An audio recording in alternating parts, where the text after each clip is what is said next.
Kung maririnig nyo, gumagana na yung ating solar. Yan, kasi ngayon ayos-ayos natin kahapon at na kahit papano naman ay naging successful. Pero siguro may konti pa siyang singaw mga kabady, kasi hindi katulad nung nakaraan yung paglabas niya ng tubig, kasi dati medyo mas malakas. Pero ang importante ay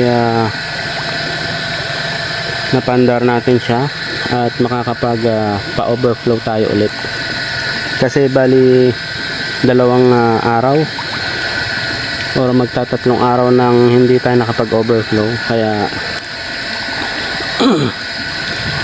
okay, ngayon kailangan na natin.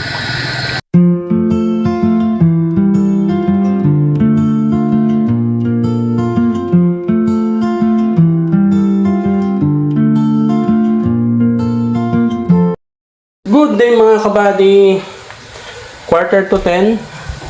Yan, so preparing na tayo para magpakain mga kabady, dahil gumanda na ang weather. Sobrang maaraw na. Yan, oh. Kita nyo ba yan? Yan, so maganda na yung panahon, kaya tayo po ay makakapagpakain na. At ang ating mga tilapia po ay ika 31 days na. Yan, ang bilis ng panahon mga kabady. Tara, samahan nyo ako, magpapakain na tayo mga kabady. Start na.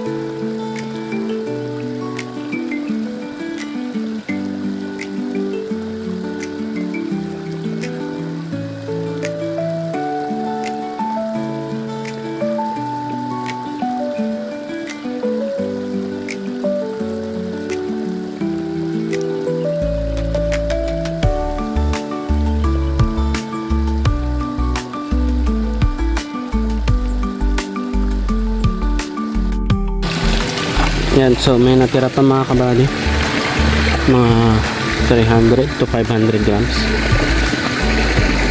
Papaubos muna natin yan.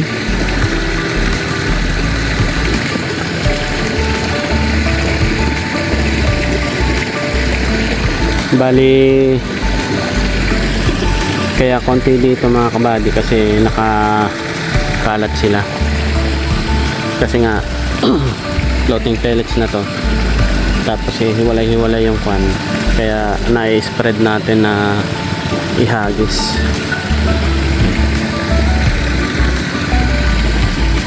Yung iba nandito, tapos yung iba nandun.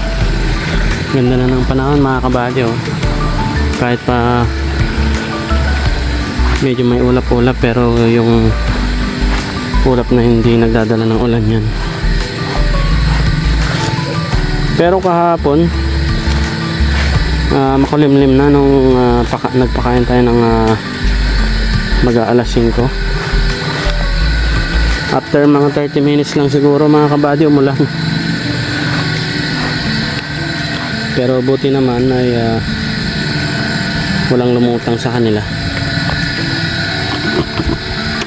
Yan, tingnan nyo, dami pa rito, kasi nga yung mga hinagis ko dyan sa gitna, pagka nag-aalon-alon na ganyan, pagka makain sila, napupunta dito sa gilid. Yan. Kung makikita nyo doon, wala na masyadong kwan sa gitna, kaya yung mga tilapia natin papunta na rin dito sa gilid. So hintayin muna natin yan na maubos nila bago natin ibigay yung karagdagan. Yan, bali nag-adjust ako ng pakain nila mga kabady para hindi sayang. Bali prepare ko muna ay 1.2 kilos. Dito sila.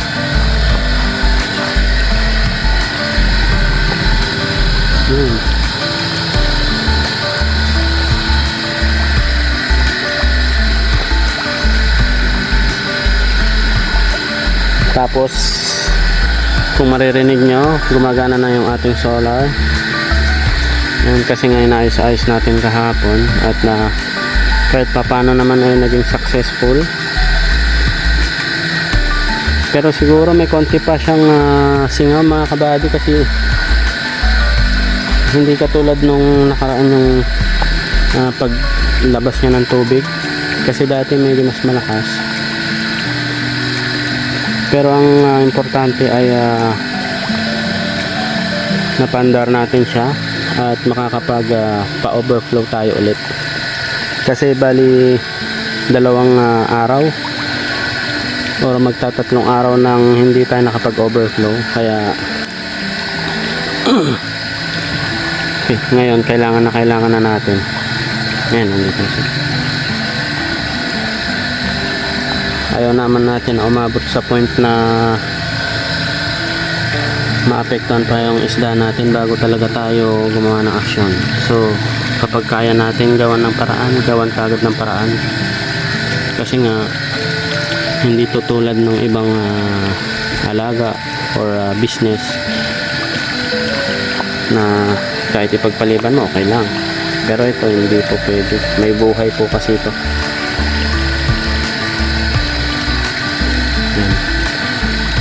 Di baling hindi sila kumain ng 2 araw, wag lang yung tubig nila ay madumi for sure ano yan mga kabady, for sure wala kang aabutan. Kaya as much as possible mga kabady, pinapalitan natin araw-araw yung tubig nila or nagpapa-overflow tayo, since libre naman yung ating ginagamit kasi ng solar. Kaya walang problema, araw-araw natin gamitin, sulitin mga kabady, hanggat may araw or kayang mag-produce ng solar panel ng enough na kuryente para sa ating solar pump, ginagamit natin yung mga kabady.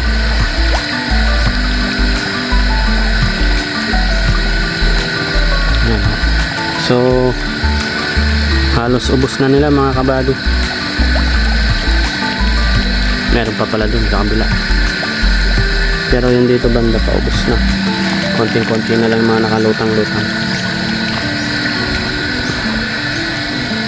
Ayan muna natin na ganyan mga 5 minutes, kasi nag-iikot-ikot pa sila. Yan ba nandun, kita nyo ba yun, nasa ilalim ng papaya at ng malunggay, doon malapit sa kangkong. Yan ba nandito.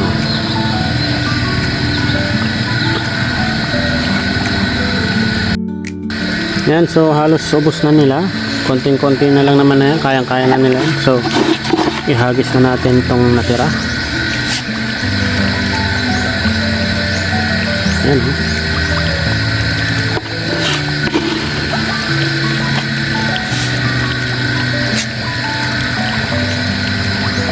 dito naman tayo sa bandang gitna pa.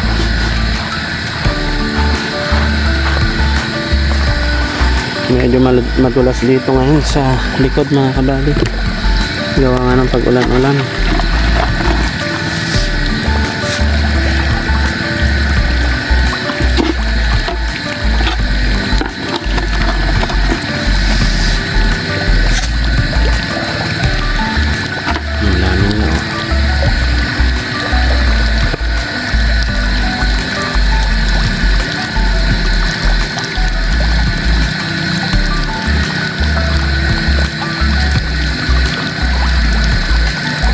Medyo natakpan yung araw ng ulap, kaya medyo madilim mga kabady, pero nakikita naman natin sila. Lakas na nila kumain.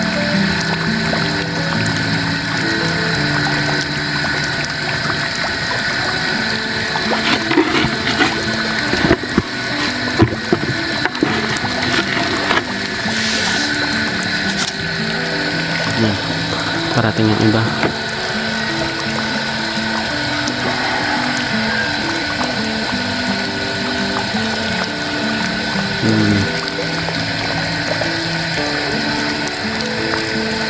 Ngayon mas makakakain na sila ng maayos, kasi nung fry booster pa, kasi nga powder yun, pag patak sa tubig mga kabady, dapat makain kagad nila yun, kung hindi matutunaw. Ngayon kahit makapaghagis tayo dun sa spot na wala pang tilapia, okay lang kasi lulutang yan, katulad nito. Diba? Siguro ilang minuto na yan, pero nandyan pa rin, hindi pa rin lumulubog or natutunaw. Pero kung fry booster yan, wala na. Lumubog na lahat bago pa nila makain.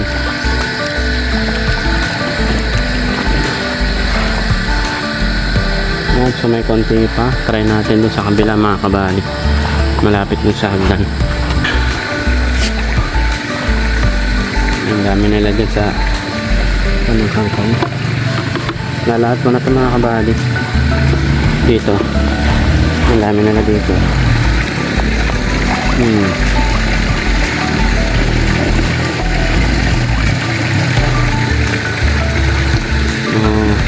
Nagagawan na.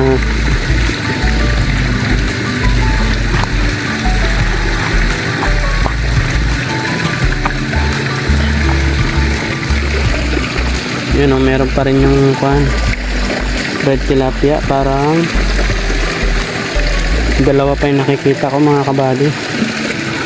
Tibay sila, matibay, hindi pa sila nahuhuli ng kingfisher o kaya yung ayan o.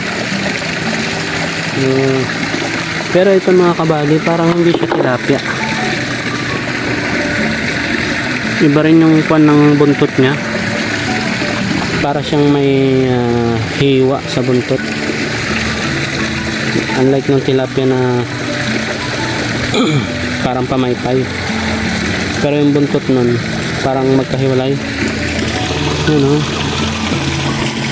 hindi ko alam kung carp ba siya or parang koi. Ay hindi na makikita, malabo.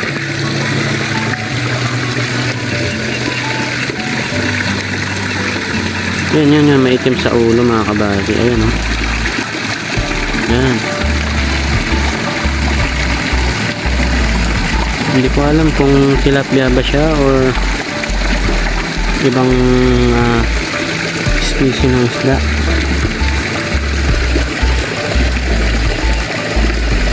Pero hopefully lumaki siya para pagkalaki niya mahuli natin. Titignan natin kung anong pwede natin gawin sa kanya. Pero ang binabalak ko dati ay ikip sana siya, kaya lang ang nangyari nga yung ibang red tilapia na nakain siya ng nakain sila ng kingfisher tsaka ng parang gray na tagak. So yung plano ko na ikip sana sila wag na lang, kasi hindi ako sure kung makakasurvive ba sila hanggang paglaki or hindi. Yan, lumiwanag mga kabady, mas makikita nyo ng gusto. Ayan siya yan. Wala na naman. Ayan siya kita nyo ba yung buntot niya? Parang naka V. Hindi naman ganun yung buntot ng tilapia mga kabady. Pero hindi tayo sure. Mas maganda kung mas makikita natin siya ng malapitan or mahawakan natin siya. Tapos ito yung isang red tilapia mga kabady. Magkasama sila sa isang grotto.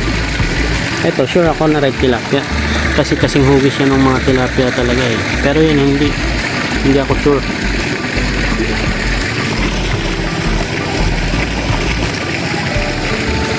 Yan, so tapos na tayo magpakain mga kabady. Napapahaba na naman yung ating video. Nakakaliw lang kasing panoorin ngayon kasi kasi nga yan, kitang-kita natin sila. Yan, so update ko na lang ulit kayo mamaya mga kabady pagka makakapagpakain ulit tayo mamaya ng tanghali. Mamaya na lang ulit. Update mga kabady, 1:25 na ng hapon at tayo po ay magpapakain na. Yan, masikat pa yung araw mga kabady. So sasamantalahan na natin. Tara, samahan nyo ako. Start na.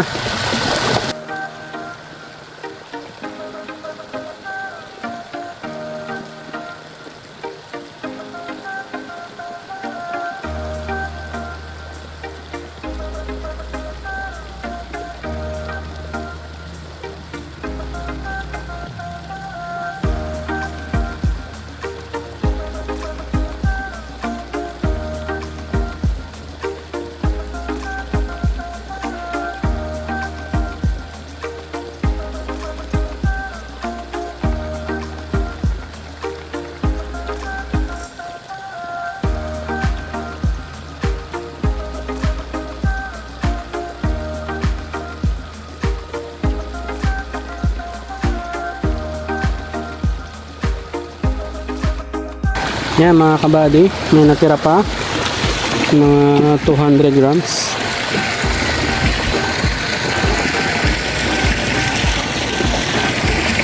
Malalaki na sila. Bali hanggang bukas na lang, ay hanggang mamayang hapon na lang pala ulit yung ating binili na pre-starter zero. So baka magdagdag pa tayo mga kabady, mga 10 kilos pa para sa susunod talagang sure nang kaya na nilang kumain ng pre-starter din.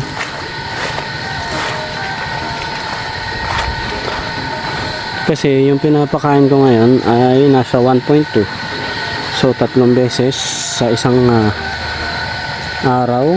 Kapag napakompleto ay 3.6 na mga kabady. Yung kinuha ko lang 5 kilo, kulang pa. Yan, so magdadagdag na lang tayo para nang sa ganun bago tayo mag pre-starter talaga mas lumaki na sila at kayang kaya na nilang kainin yan mga kabady. Yan, kung makikita nyo marami pang lumulutang yung mga puti-puti or brown sa inyong screen. Tapos okay na yung overflow natin sa exit na nasakop nya na or napailalim na yung PVC. And so unti-unti na lang yan mamaya na madidrain kasi tatapon na yan sa creek Mamaya mga alas 2 papatayin ko na rin yung solar. Kasi everyday mga kabady gawa ng meron naman na tayong exit ng overflow, tama na yung 5 oras na gamit na pa-flush out naman na yung maruming tubig, yung mga lumot-lumot yan. Pero gawa nga ng 2 araw na hindi natin na paandar yan, na pa-overflow, kaya medyo makikita niya nag-green. Pero kung araw-araw na naman natin mapapa-overflow yan, gaganda na naman yung kulay ng tubig at yung quality ng tubig natin.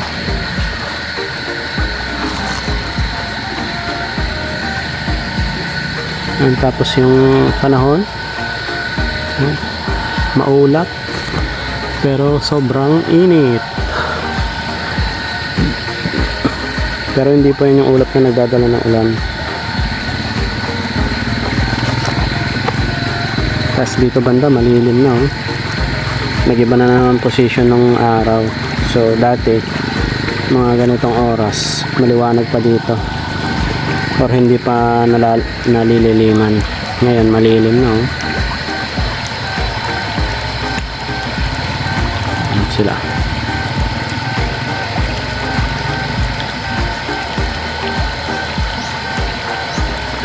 Bali marami-rami pa yung kakainin nila mga kabady. Hintayin lang muna natin saglit.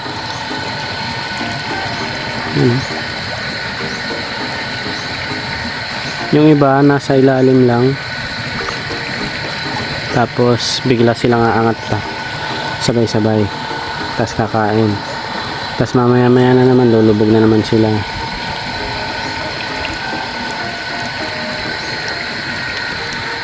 Yung iba nandun mga kabady. Puntahan natin yung dito para mas maganda natin silang mapanood.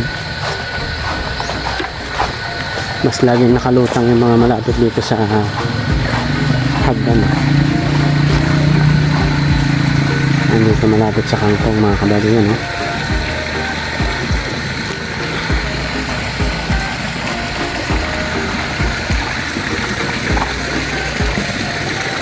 Dito ubos na nila. Bigyan natin sila dito.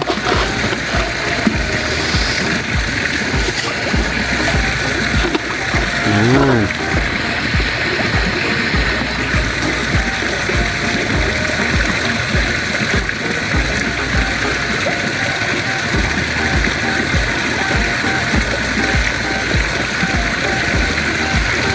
Kayang-kaya naman na nilang ubusin tong ating piniprepare sa kanila. Yun nga lang medyo natatagalan gawa ng yung pagkakahagis natin kumbaga kalat-kalat na yung feeds o yung floating pellets. Pero kung sa isang area lang natin ihagis lahat, maubos nila kasi hindi na nila kailangan na mamasyal. Yan, katulad ng mga yan, parating pa lang.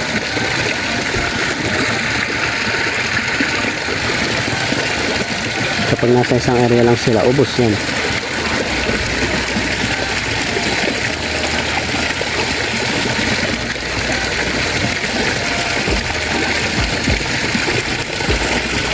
Takaw nila.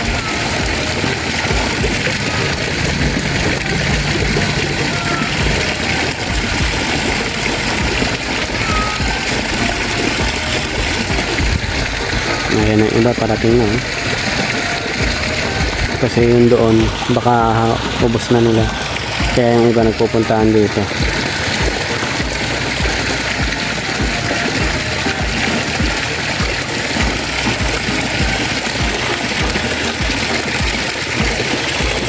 May kulay itim na isa bukod kang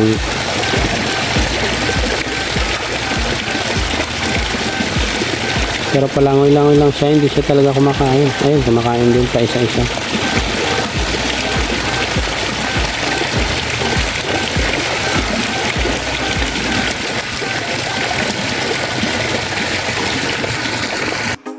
Yan, so nandito ulit tayo sa gitna. Gawa ng ubos na nila dito. So, dito ulit tayo magpapakain.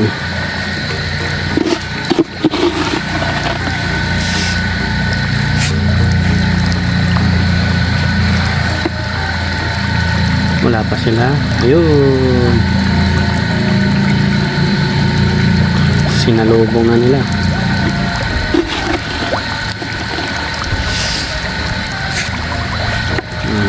Dami nila dito mga kabady.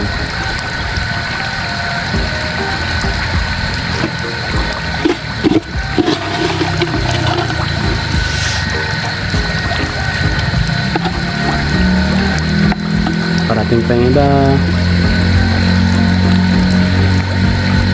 Yan, tignan nyo mga kabady, pagka ganyan sila kumain, naano dito sa gilid yung ibang floating pellet. Kahit pa ilagay natin yan sa gitna, pagka yung movement ng tubig ay naging ganyan, naano dito sa gilid. Wala na dun banda sa gitna, napunta na lahat dito halos sa gitna, ay sa gilid.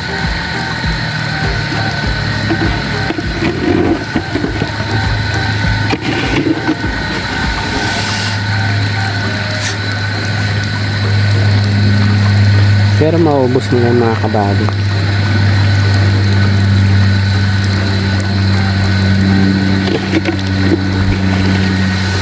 Na konti na lang to. Lahat na natin para nasaganan na matapos na tayo mga kabady. Yan.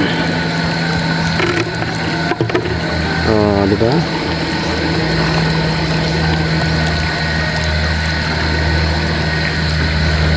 Ganito lang ang gagawin natin araw-araw hanggang matapos sila, hanggang ma-harvest.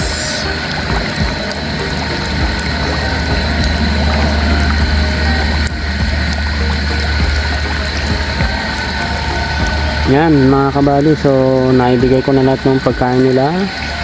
Hopefully mamayang hapon ay makapagpakain pa ulit tayo. Siguro mga alas 4:30 o alas 5 tayo magpapakain. Then papatayin ko na rin yung solar. At mamaya na lang ulit, update ko kayo. Update mga kabady, 3:20 ng hapon. Tignan nyo yung sitwasyon dito sa amin. Yo, numuulan na naman. Ang lakas. Grabe yung ulan mga kabady. Kaninang umaga, sobrang ganda ng panahon, hanggang tanghali. Pero pag patak ng alas 3, maulap na. Tapos ngayon, maulan na ulit. Yan, so 2 beses na tayo makakapagpakain ngayong araw. Gawa ng ganito, ang lakas na ng ulan. And so, in-update ko na lang kayo ng maaga. Kasi for sure, itong ganitong ulan, medyo matagal. Kaya, yun, no, kumukulog pa. Kaya hindi na tayo makakapagpakain mamaya mga kabady. So hanggang dito na lang muna. Maraming salamat sa panonood kanina. Bukas na lang ulit. Update ko na lang ulit kayo. Bye bye.